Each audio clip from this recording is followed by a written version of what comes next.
I want to get you angry enough to secure a change. You must get angry enough to secure a change. We are living far below his expectations. Far below his expectations.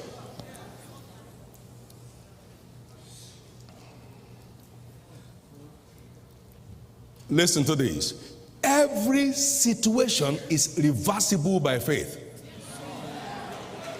Every situation is reversible by faith. Now you see, they said to Jesus, if you were here, our brother Lazarus would not have died. And Jesus said, your brother shall live again. They say it's already thinking. He said, stop that. If you shall believe, you can believe, you shall see the glory of God. That is, faith can reverse any situation at any point in time. Is somebody still here? Yes. And now listen to this very interesting story. It happened just last month. Now here was this woman with a child that was hit by a vehicle. Hit and run, and the vehicle went up and carried this child to the hospital.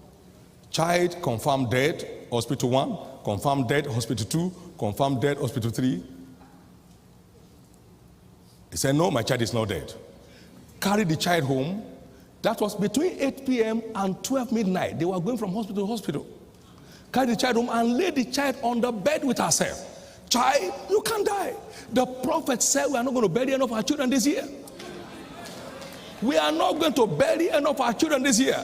By 5:30 in the morning, the confirmed dead child sneezed and came back to life.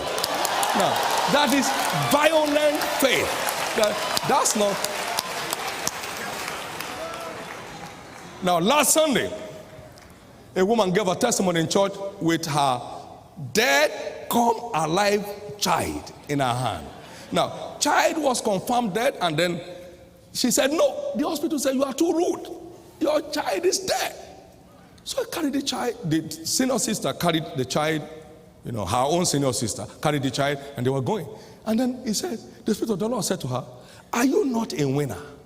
Start prophesying to this child. And she began prophesying to the child on the back of her own senior sister. They were at the gate of the hospital, prophesying to the dead child, and the dead child jacked back to life, and the two of them were in the church. Now you see, this is the works that I do shall ye do also, and greater works than these shall ye do. Now see, these folks were operating with what has entered into their spirit. If you got it in your mind, you will lose it. Your mind is the wayside. Your mind is among the thorns. Your mind is on the rock. Only your heart is a good ground. If you don't take this into your heart, you'll never see the fruits of it. It has to get into your heart. That's what Jesus said. These are real life stories. It's on the net, it's everywhere. It's not that somebody says something. It's all there. But now somebody cannot deal with headache. Another believer is dealing with death. Why? Why the gap? Why the gap? Why the gap?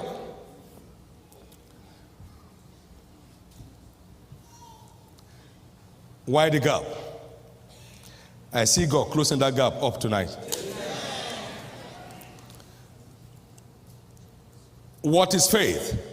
Faith is being fully persuaded of the truth, the prevailing circumstances notwithstanding, until the truth triumphs. Faith is being fully persuaded of the truth, the prevailing circumstances notwithstanding, until faith triumphs. Romans 4:17-21.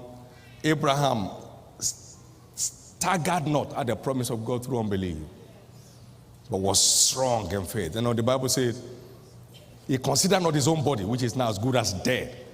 Neither is the deadness of Sarah's womb, but he believed that shall be as it was told him.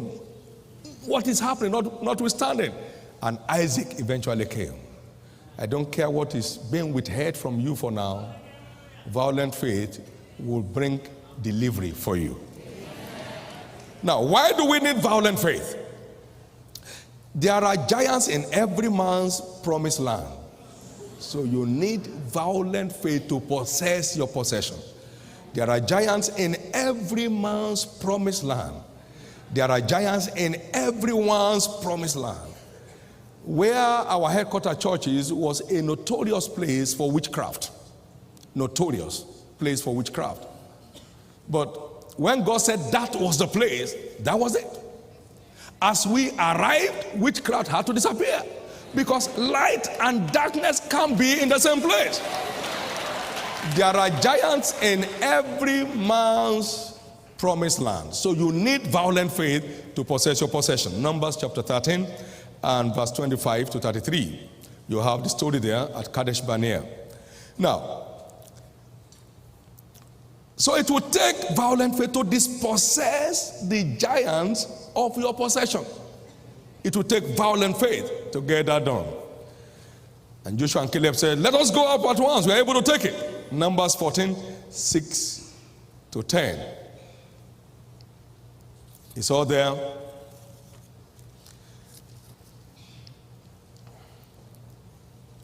In 1979, I read a book titled The Apostle of Faith by written on Smith Wigglesworth Ministry. And I got something there that got me intoxicated. What?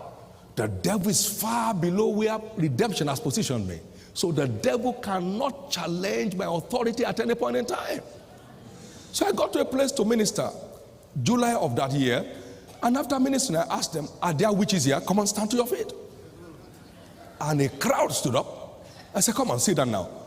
I'm not saying that someone called you a witch. I'm saying that you know that you're a practicing witch. Stand to your feet. And a large number stood up. I got excited.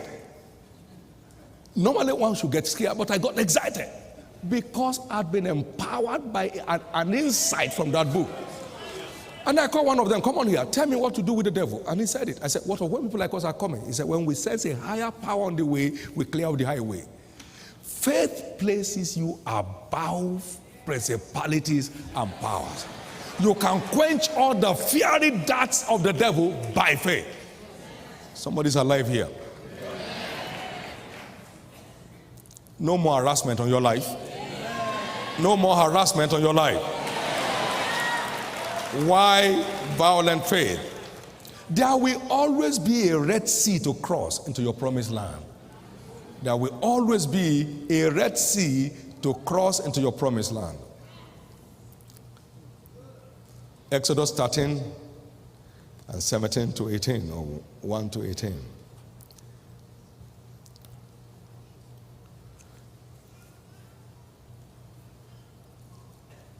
Why violent faith? You may also have to pass through both fire and the swelling of Jordan into your glory land. There are barriers on your way that you have to dare, or you never arrive. If you can't dare them, they will rob you of what belongs to you. So you need violent faith to dare the undareable, so you can take what belongs to you. Remember, the enemy will always resist God's plan for you. It's a great door, and effectual is opened unto me, but what happens? There are many adversaries. 1 Corinthians chapter 16 and verse 9. There are many adversaries. The greater the doors, the greater the oppositions. So you need a heart to dare the opposition in order to arrive at your possession. You need a heart to get there. And that's why we need violent faith. That's why we need violent faith. What are the characteristics of violent faith? What are the characteristics of violent faith? Violent faith is spiritually resolute. Spiritually resolute. Unbending, unyielding, assertive, never giving up on any revealed truth. Violent faith is spiritually resolute. It makes you to be spiritually resolute. Unbending, unyielding, assertive, and never giving up on any revealed truth. It's the if I perish stance.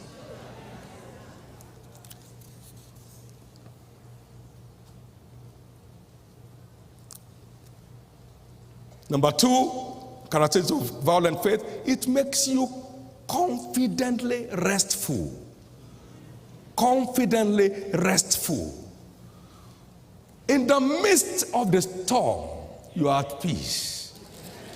Violent faith makes you confidently restful. Confidently restful. You see, in Genesis 49, he said he stooped as a lion. He coached. And as an old lion, who will rouse him up? You don't see an anxious lion.